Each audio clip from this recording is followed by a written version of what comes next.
Podem sentar, irmãos, em nome de Jesus.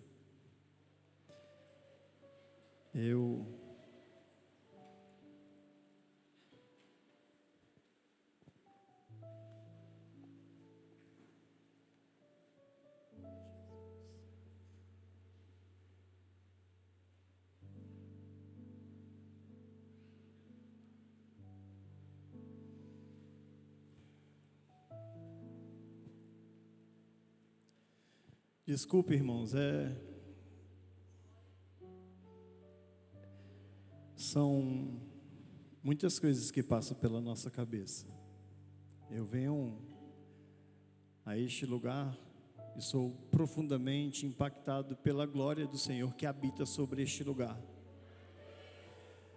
E hoje, em especial, eu e minha esposa, nós pudemos demonstrar o nosso ministério entrelaçado.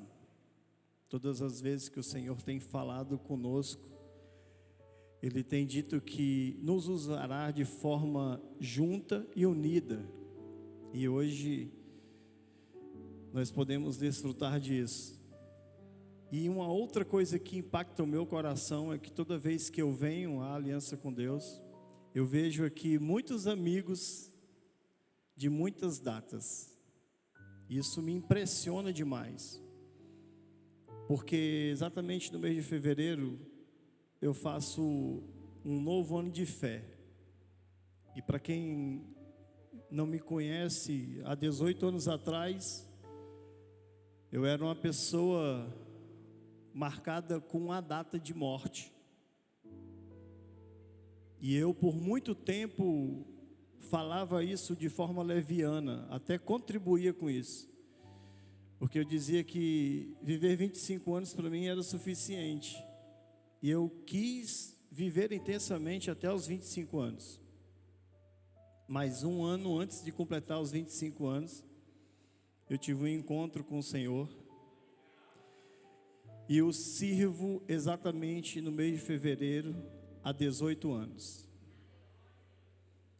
Então, algumas pessoas que estão olhando aqui para mim, que são meus amigos de longas datas, entendem do quanto isso é impactante para mim, estar aqui hoje, diante desta igreja tão abençoada. Eu quero louvar a Deus pela vida do pastor César, sua esposa. Louvar a Deus pela vida desta igreja, que tem se empenhado em fazer a obra do Senhor. Eu quero convidar você abrir a sua Bíblia no primeiro e único livro histórico do Novo Testamento. Livro de Atos, capítulo de número 3, e nós vamos ler a partir do versículo 1.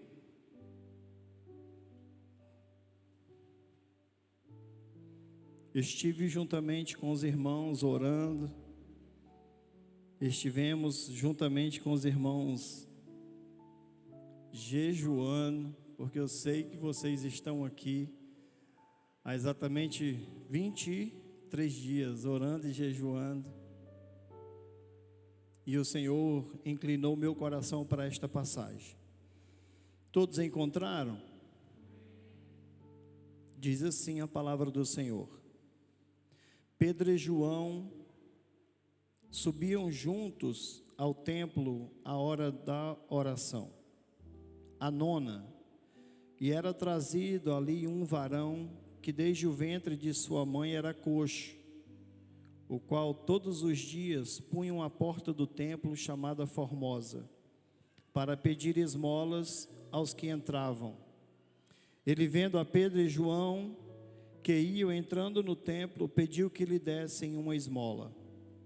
E Pedro, com João, fitando os olhos nele, disse: olhe para nós. E ele olhou para eles, esperando receber alguma coisa. E disse Pedro: não tenho prata e nem tenho ouro, mas o que eu tenho, isso eu te dou.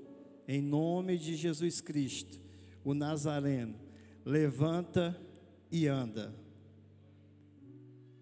E tomando-o pela mão direita, o levantou, E logo seus pés e tornozelos se firmaram. E saltando ele, pôs-se em pé e andou, e entrou com eles no templo, andando e saltando e louvando a Deus. E todo o povo o viu andar e louvar a Deus. E você pode dizer amém? O livro de Atos é o segundo livro de uma coleção do evangelista Lucas. Há pelo menos 3 referências diretas a respeito de Lucas. Lucas, inicialmente, ele é citado por Paulo quando ele escreve aos Colossenses no capítulo 4, verso de número 14. E ele vai dizer que ele era um médico muito amado.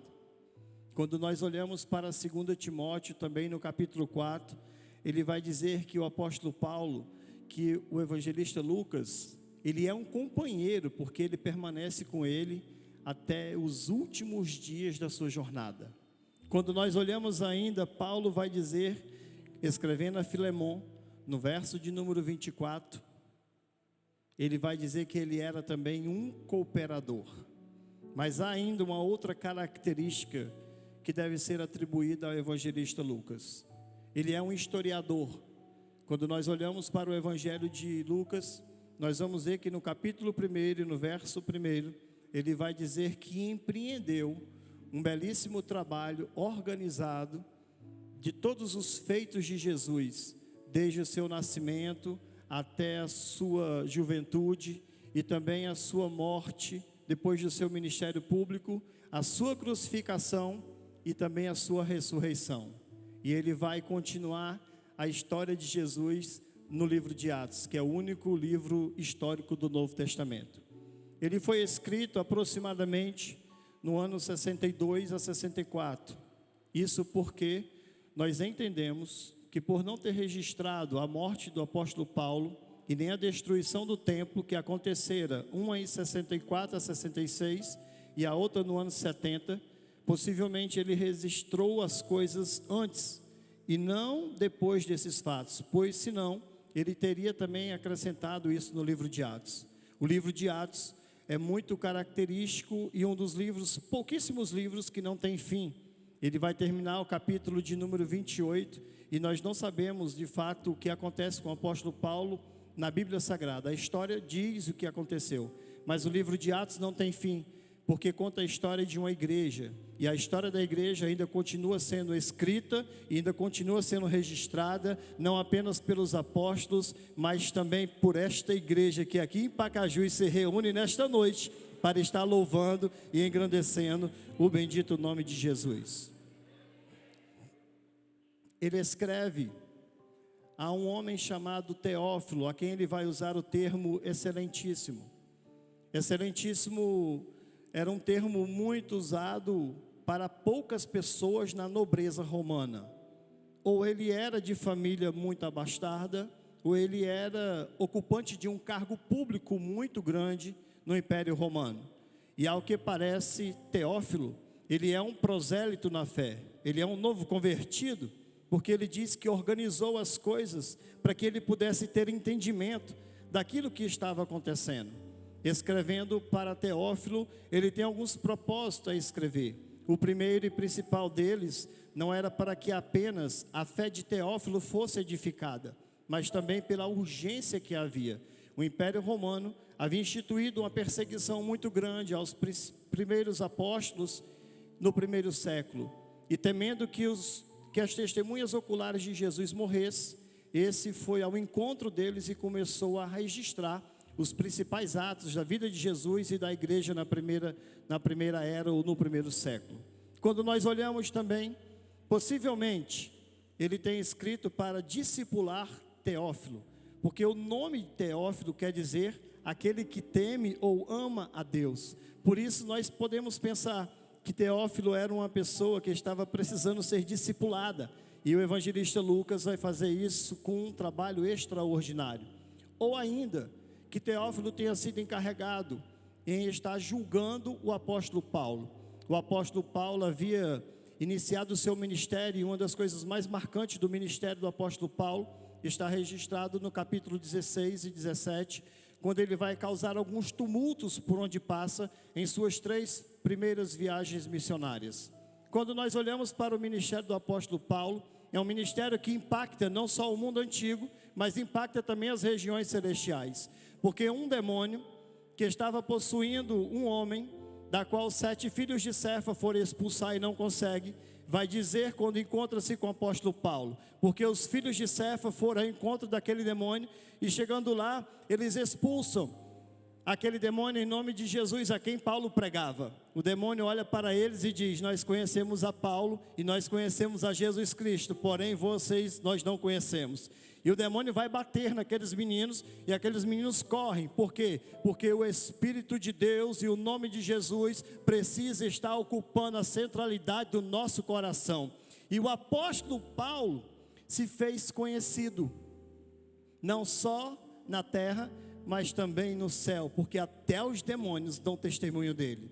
Isso leva-o a um cárcere, diferente do primeiro cárcere em que ele está em uma casa, em uma prisão domiciliar. Agora o apóstolo Paulo está numa prisão, numa masmorra e numa solitária.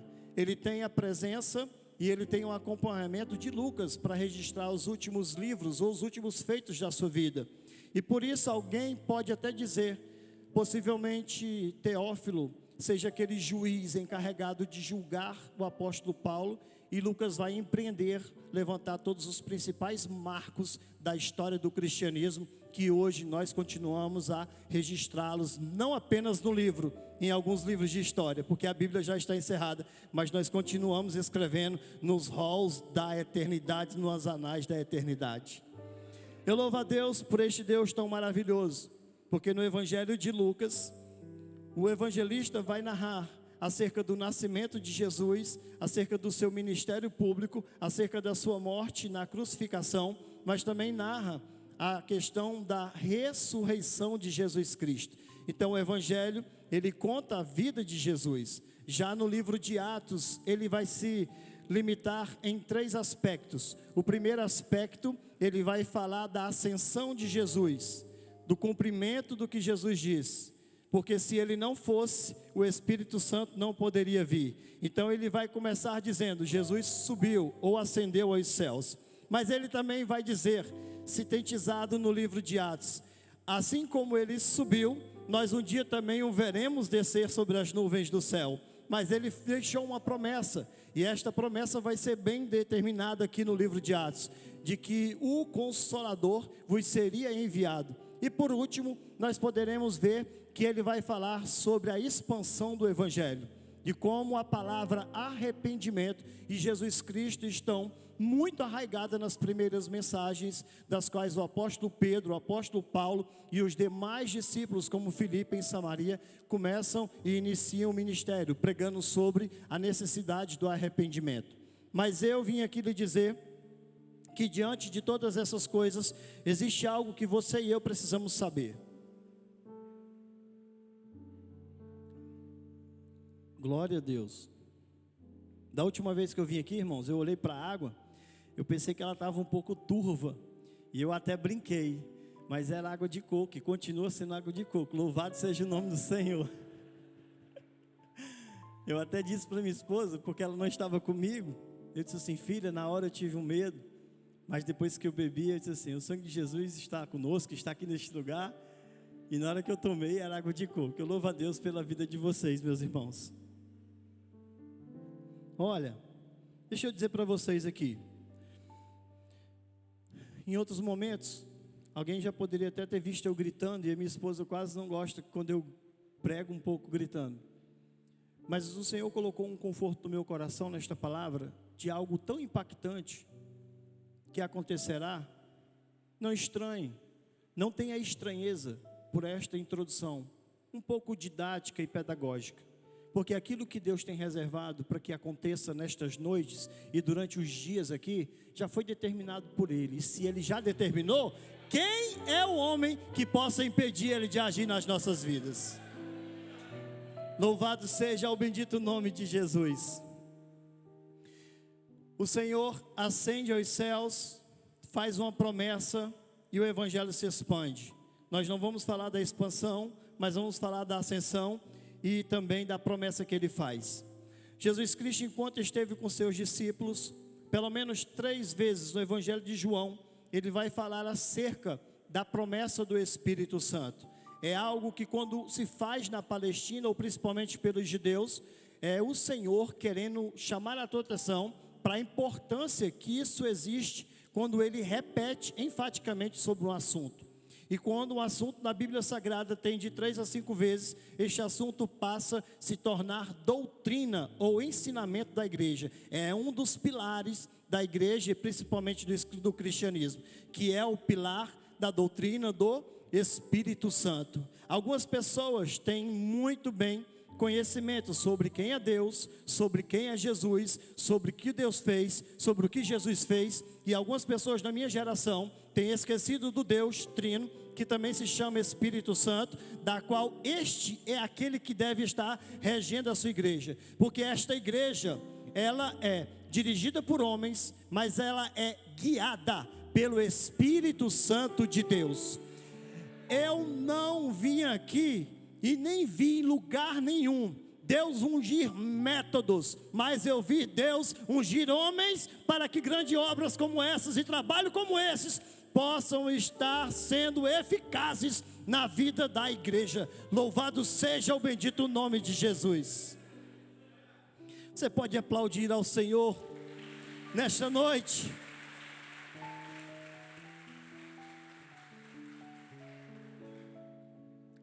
Natane, muito obrigado. Eu já estava preocupado com essa mulher. Meus irmãos, o Senhor prometeu aos seus discípulos, pelo menos 3 vezes, no capítulo 14, verso de número 26, ele vai dizer assim, que o Pai enviaria o Espírito Santo em seu nome. No capítulo 15, no verso também 26, ele vai dizer, e quando ele vier, o Espírito Santo testemunhará acerca de mim. E no capítulo 16, verso 7, ele vai dizer assim, convém que eu vá, porque senão o Consolador, o maravilhoso, o Espírito Santo, ele não virá.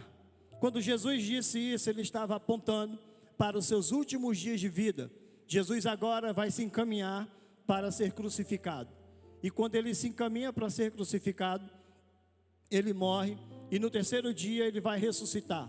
E quando ele ressuscita, ele vai aparecer a pelo menos 500 pessoas, dentre as quais estava Maria Madalena no domingo pela manhã, alguns discípulos que caminhavam retornando para Emaús. Ele aparece também aos seus discípulos, ele aparece também a sua mãe e a seus irmãos, e ele aparece a outros muitos discípulos, somando uma totalidade aproximadamente de 500 pessoas. Quando isso acontece, Jesus está em seu corpo ressurreto. Ele vai dizer a eles: vocês devem ficar em Jerusalém, até que do alto vocês possam ser revestidos de poder. Diga comigo, poder. Vocês precisam permanecer nesta conferência, para que do alto vocês possam ser revestidos de poder. Lucas capítulo 24, verso de número 49. 500 pessoas recebem a mesma promessa, e todas elas estavam para festejar a festa da Páscoa. E nesse período de 40 dias, ele apareceu a 500 pessoas. Passaram-se agora 40 dias, as pessoas não veem a promessa se cumprindo, e elas vão saindo de Jerusalém e deixando o cenáculo. Preste bem atenção: das 500 pessoas que Jesus apareceu com o corpo ressurreto, apenas 120 pessoas permanecem no cenáculo. Olha só que interessante, parece que algumas dessas 380 pessoas foram para Jerusalém apenas para cumprir o ritual de uma festa chamada Páscoa. Mas ao que parece, 120 pessoas não estão ali apenas para cumprir uma festa ritualística da Páscoa, mas estão ali aguardando uma coisa da qual Jesus Cristo falou, que foi a promessa de que do alto eles sejam revestidos de poder. Você não está aqui por conta de uma organização social, você não está aqui apenas por conta da instituição, e se você chegou aqui pensando que esta festa é apenas um encontro social, você não vai ver nada de diferente. Mas aqueles que adentraram por estas portas, fizeram as suas inscrições, jejuaram e oraram todos esses dias e estão debaixo da palavra do Senhor, certamente serão cheios da presença do Espírito Santo de Deus neste lugar. Oh, glória a Deus, aleluia!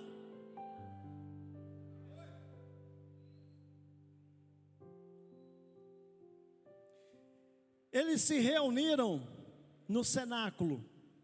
Cenáculo este que foi o mesmo lugar em que Jesus comemorou ou participou da última ceia. Era um cenáculo onde estavam 120 pessoas. No cenáculo, irmãos, eles pelo menos desfrutaram de muitas sensações. Foi no cenáculo em que eles entendem a despedida do Senhor. É no cenáculo em que o Senhor faz promessas a eles. E é também no cenáculo em que agora eles estão reclusos, com medo da possível perseguição e da morte se eles fossem encontrados.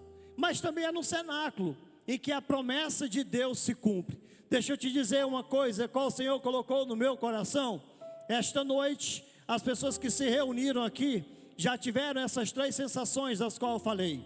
Vieram aqui, participaram de algo extraordinário com Deus. Há outras, enquanto estavam aqui, pastor César, já sentiram coisas no seu coração das quais não gostariam de estar se lembrando que sentiram. Mas é aqui também, neste mesmo cenáculo, a qual você um dia entrou com medo daquilo que estava fazendo. É o mesmo cenáculo em que o Senhor escolheu, para que as maiores promessas de Deus se cumpram na sua vida. É neste lugar em que Deus quer te abençoar e cumprir as suas promessas. Louvado seja o bendito nome de Jesus.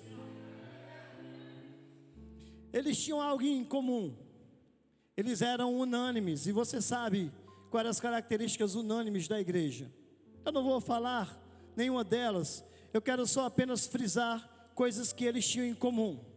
Todos que ficaram em 120 aguardavam o cumprimento da promessa. Eles estavam aguardando. O segundo, todos eles perseveraram.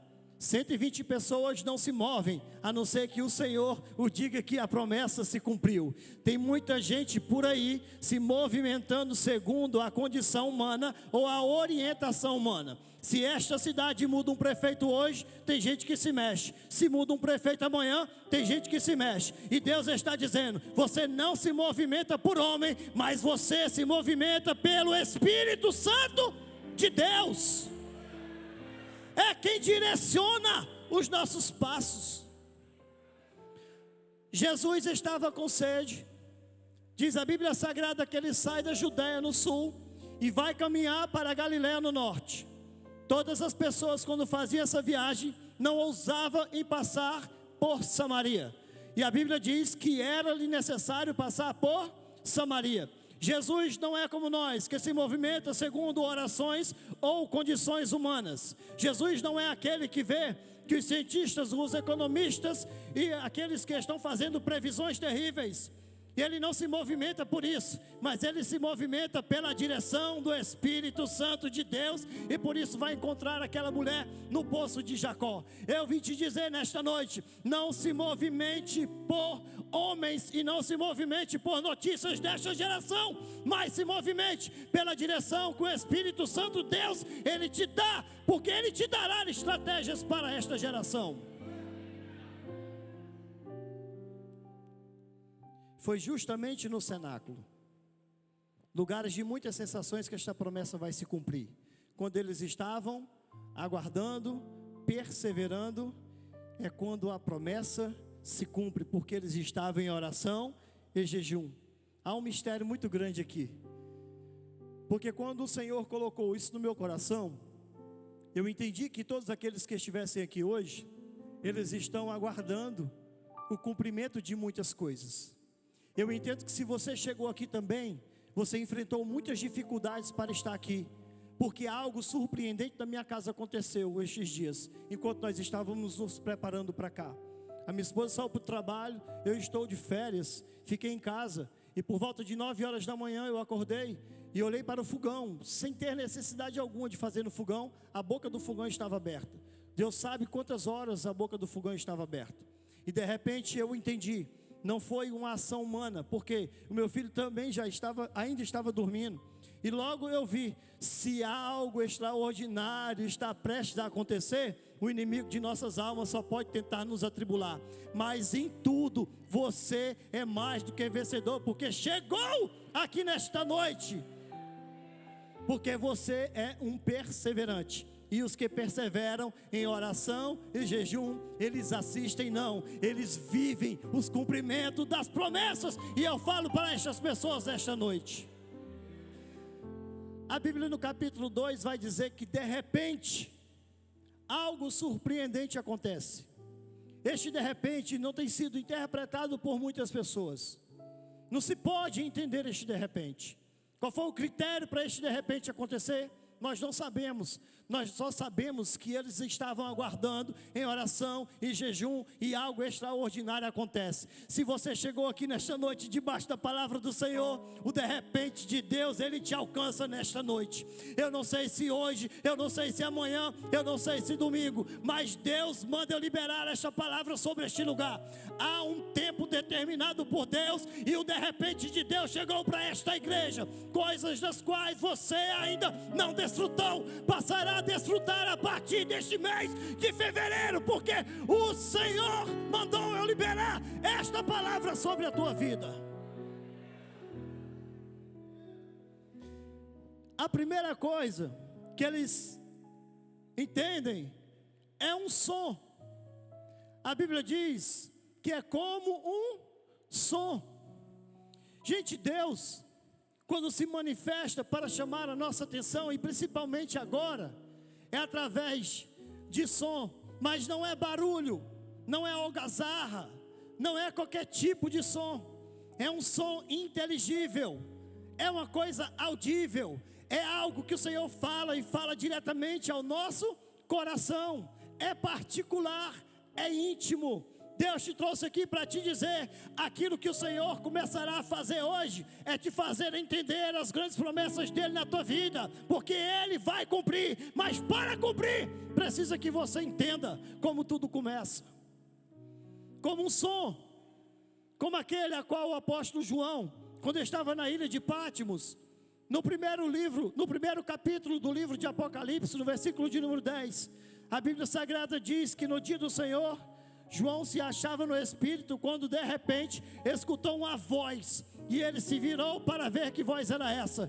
Deixa eu te falar algo surpreendente. Quando Deus começar a cumprir as promessas dEle na sua vida, antes você vai ouvir a voz dEle te dizendo que Ele vai cumprir, porque se Ele não disser, você ainda dá mérito a outra pessoa, e Ele não divide a glória dEle com ninguém. Levante sua mão para o céu, para começar nesta noite a estar com os ouvidos atentos à voz que o céu vos envia a partir de agora, no nome de Jesus.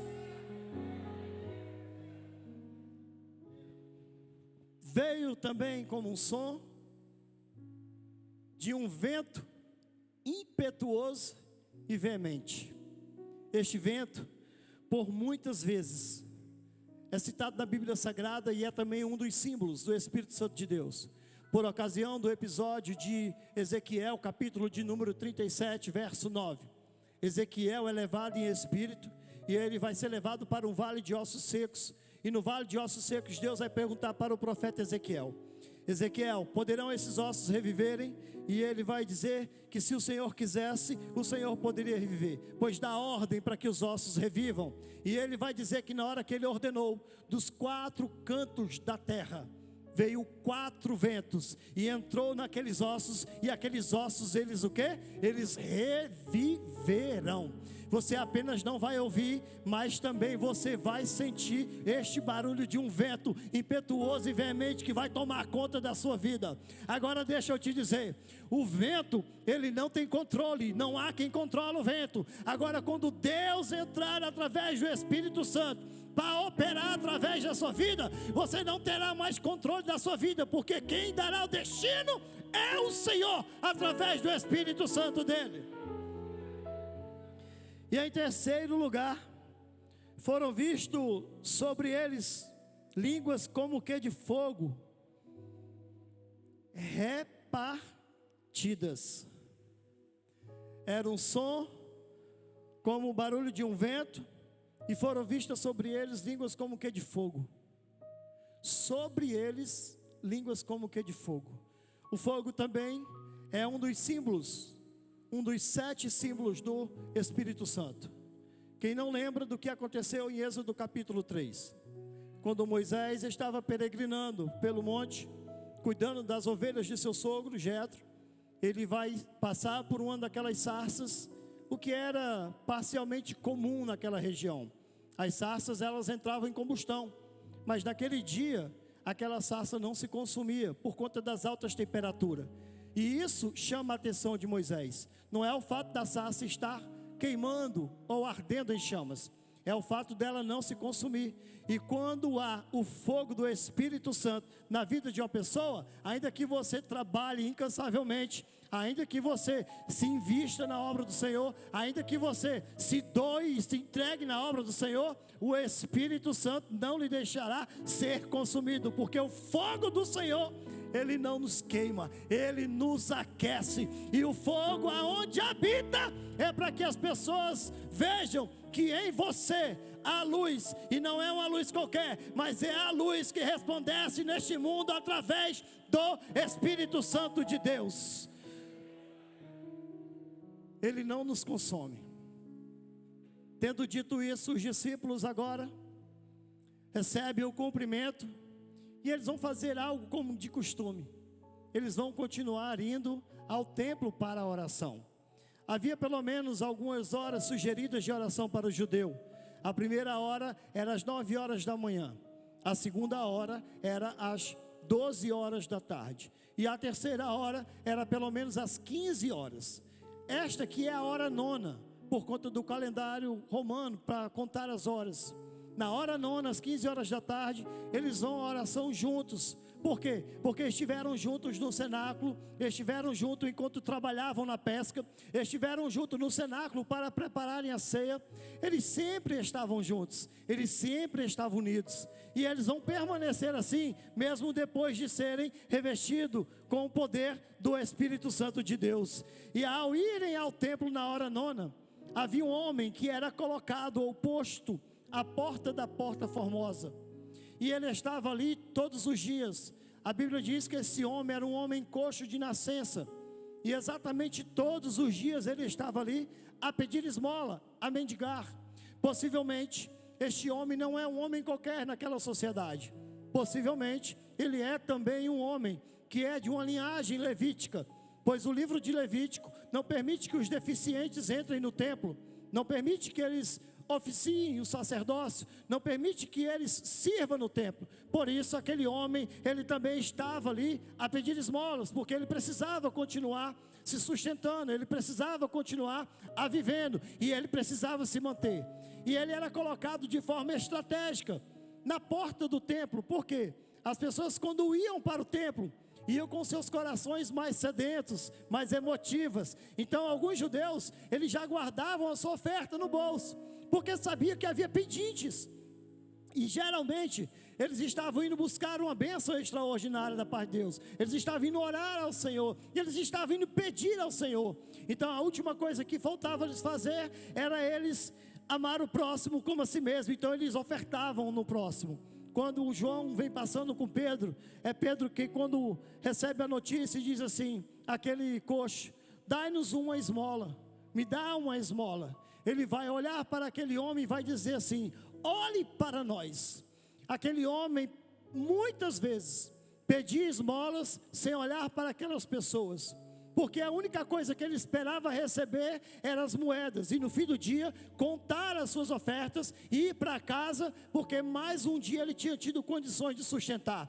Muitas pessoas estão pensando que aquilo que Deus tem para nos dar é apenas aquilo que nós precisamos para estar vivo. É bem verdade que existem tempos que você só precisa estar vivo, assim como um dia eu precisei, mas existem outros tempos que Deus está dizendo: eu tenho muito mais para as nossas vidas, apenas do que está vivo, mas também tenho para te usar neste tempo presente.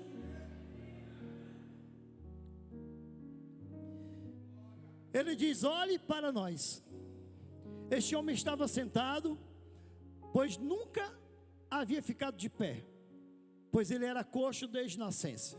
Então ele sempre olhava para as pessoas para cima. Ele nunca teve o prazer de olhar para as pessoas, pelo menos na mesma altura das pessoas. Eu aprendo algo neste olhar do apóstolo Pedro. Quando Pedro faz com que aquele homem olhe para cima, ele estava pedagogicamente ensinando a ele que o nosso socorro, ele vem do alto.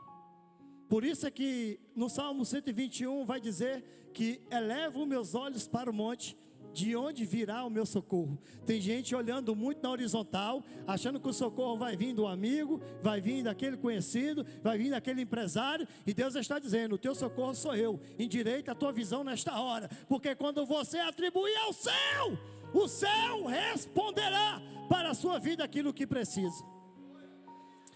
Fica de pé em nome de Jesus. Eu aqui me encaminho para o final.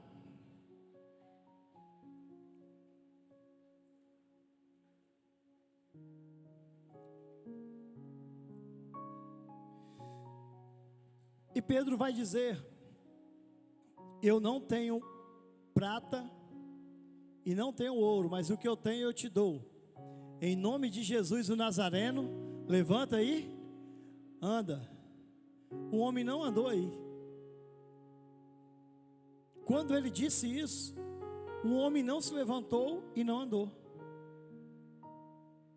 Apenas quando Pedro o toma pela mão direita e o levanta, é que ele consegue ficar de pé, é que o milagre acontece. Você entendeu o mistério desta noite? Olha o que eu vim te dizer aqui nesta noite. Nós precisamos ter a condição de sermos imitadores de Cristo, para que possamos dizer como Paulo: sede meus imitadores como eu sou de Cristo. As pessoas não podem olhar para você apenas como um congregado da aliança de Deus. As pessoas precisam olhar para você como uma pessoa que se congrega aqui, mas como uma pessoa também que é embaixadora de Cristo. Você precisa apontar para Cristo.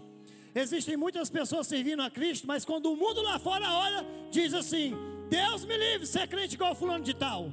Mas nesta noite Deus está nos dizendo: nós somos embaixadores de Cristo e refletiremos exatamente aquilo que Cristo é.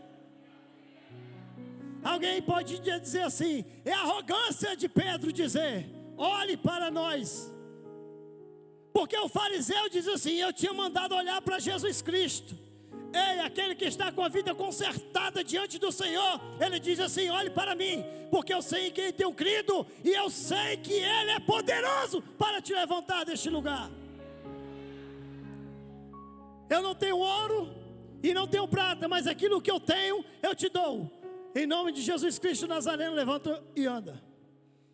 Não é errado termos posses ou sermos ricos, não é. Mas é errado aceitarmos a viver sem o poder e a manifestação do Espírito Santo em nossas vidas. Eu sei que eu falo para muitas pessoas aqui que têm condições, e não é errado, irmão, que Deus multiplique 100 vezes mais a sua fortuna, a sua herança, o seu negócio e o seu trabalho. Mas não se esqueça de que mais poderoso do que as posses é a presença de Deus através do Espírito Santo, para que o nome de Jesus seja glorificado nas nossas vidas.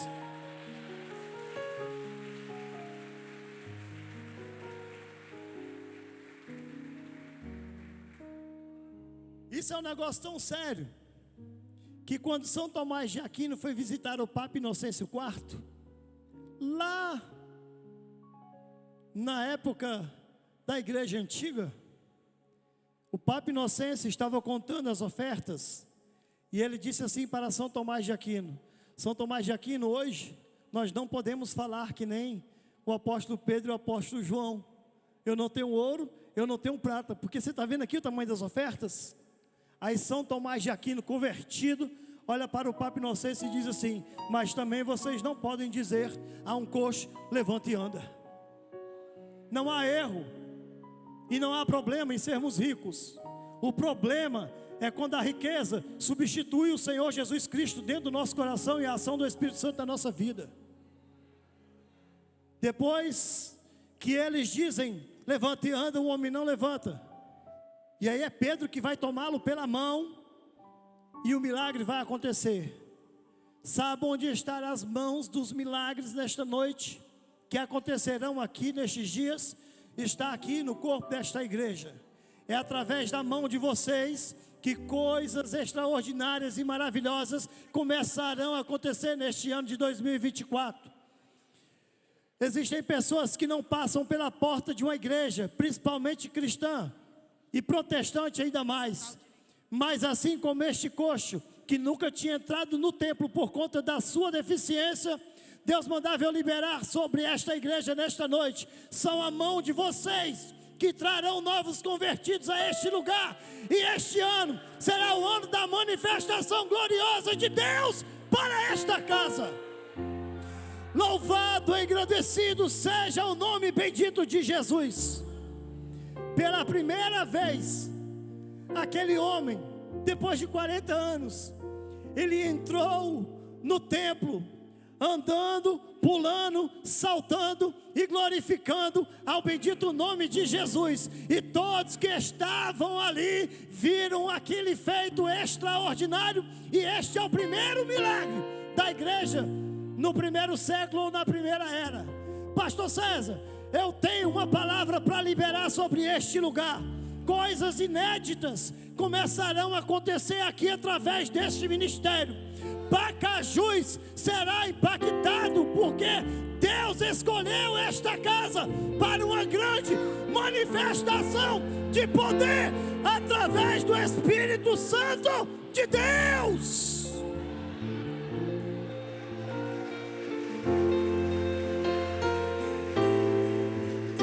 Nós estamos aqui tão sedentos de ti, vem, ó Deus. Oh, glória!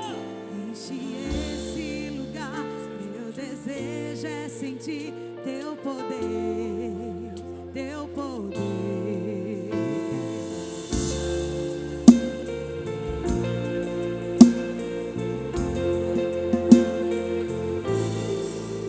Nós estamos aqui tão sedentos de ti, vem, ó Deus, vem, ó Deus. Enche esse lugar, meu desejo é sentir teu poder.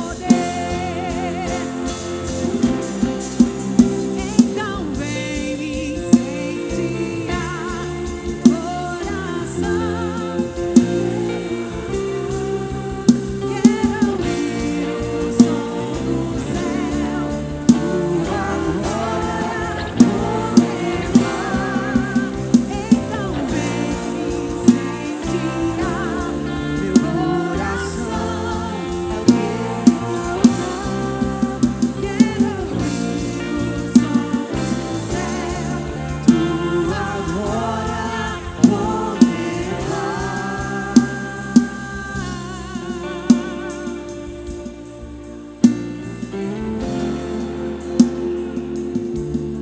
Deixa eu, baixinho, deixa eu chamar você aqui à frente.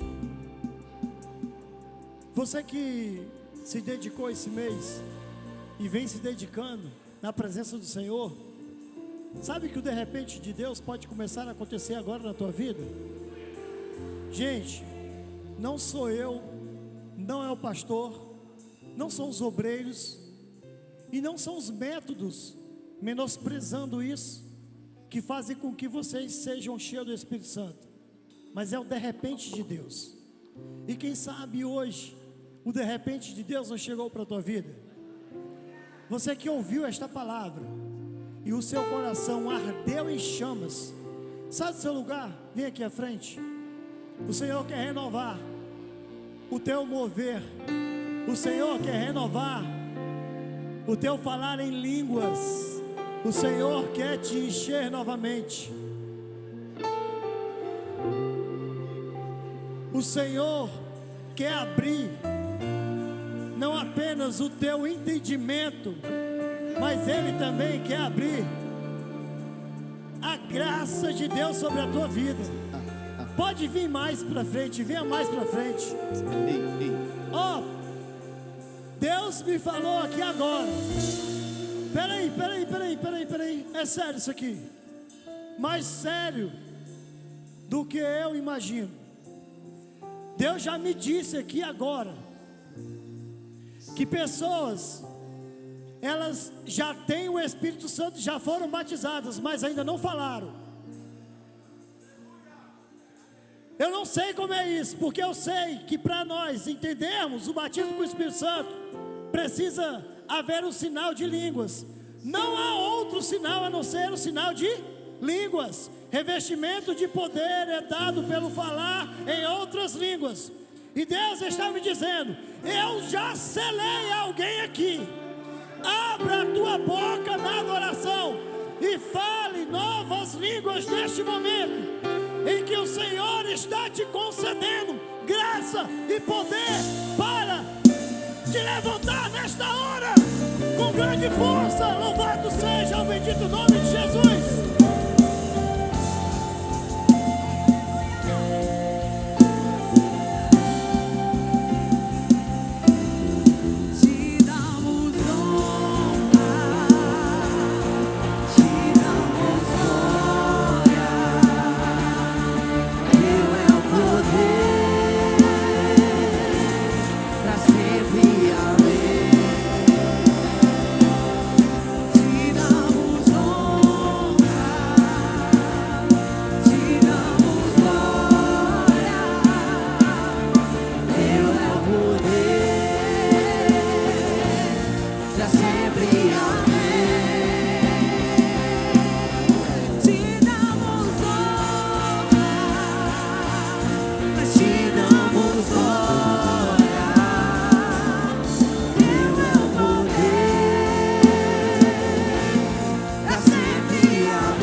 Eu poderia estar em qualquer outro lugar, mas tua glória me atraiu, tua presença me atraiu. Tentei me esconder por medo de não viver, mas tua glória me atraiu, tua presença me atraiu.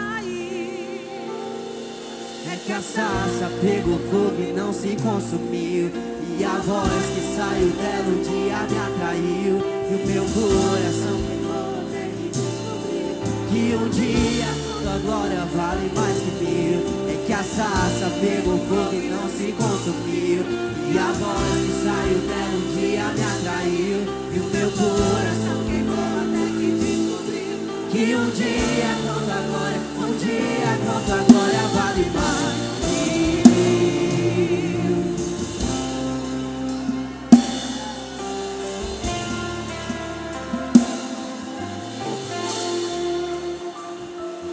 Aleluia. Eu poderia estar em qualquer outro lugar, Senhor, mas estou na tua casa hoje e clamamos pela manifestação do teu Espírito Santo. Não retenha o teu Espírito Santo, ó Deus. Derrama, derrama, derrama. Sejam cheios do Espírito Santo. Sejam cheios do Espírito Santo. Espírito de Deus, vem com tua liberdade no meio do teu povo.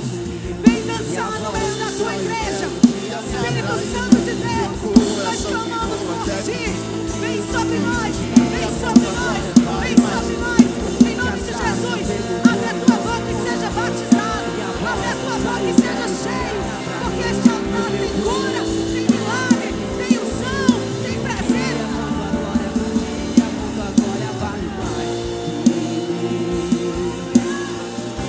Eu poderia estar, Senhor, em qualquer outro lugar, mas o teu amor nos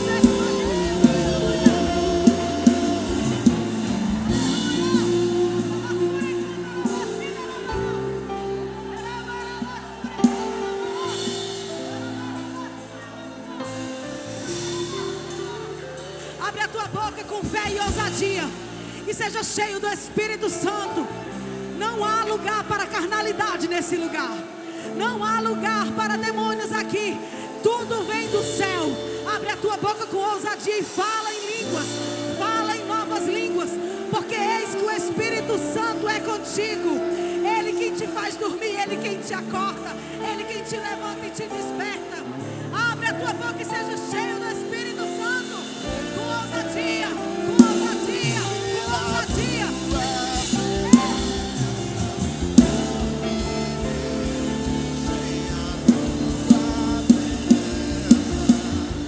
Atraído pela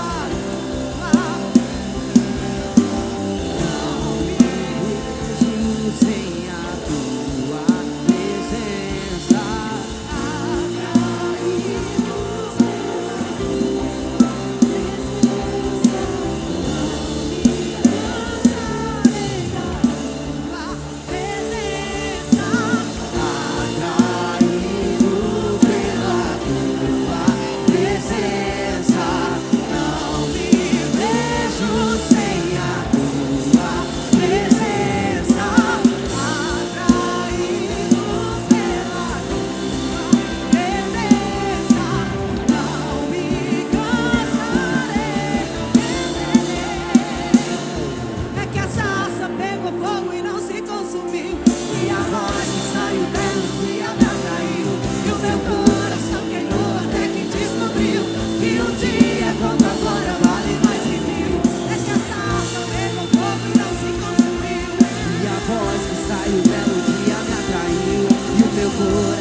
Bendito é o nome de Jesus.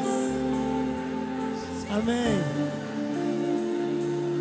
Pastor César, vem cá, por favor, em nome de Jesus.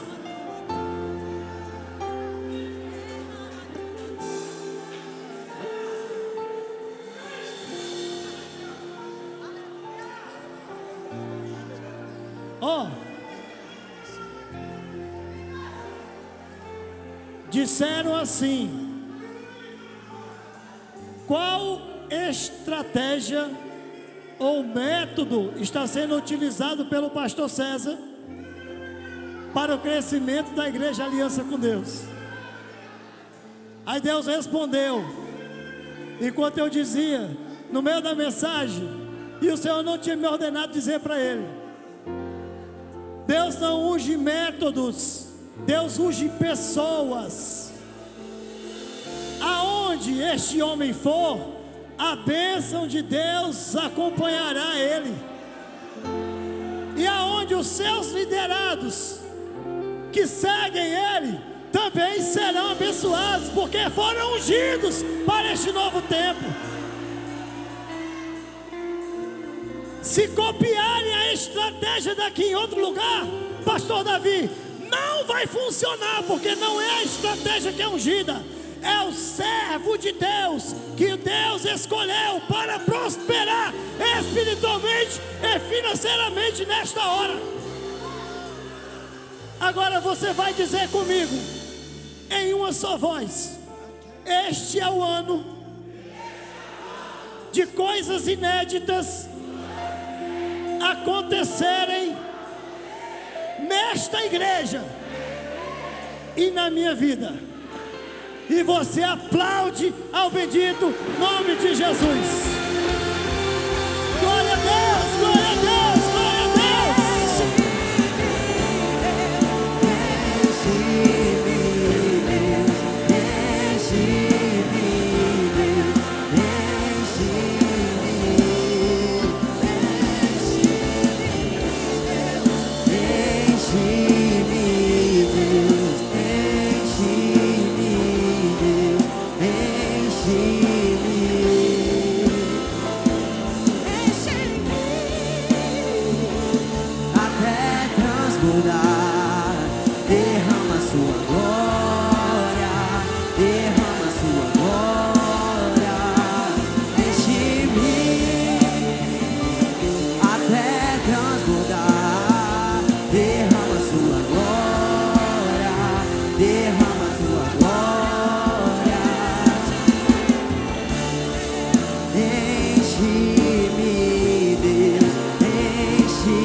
Ele é o rei,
face daquele que primeiro me amou.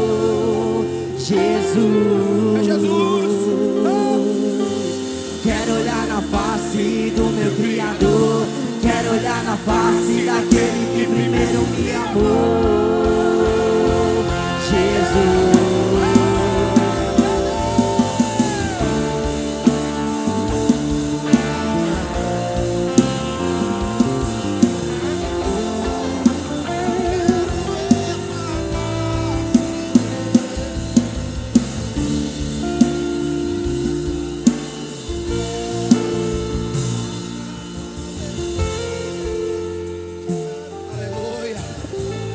Glória a Deus.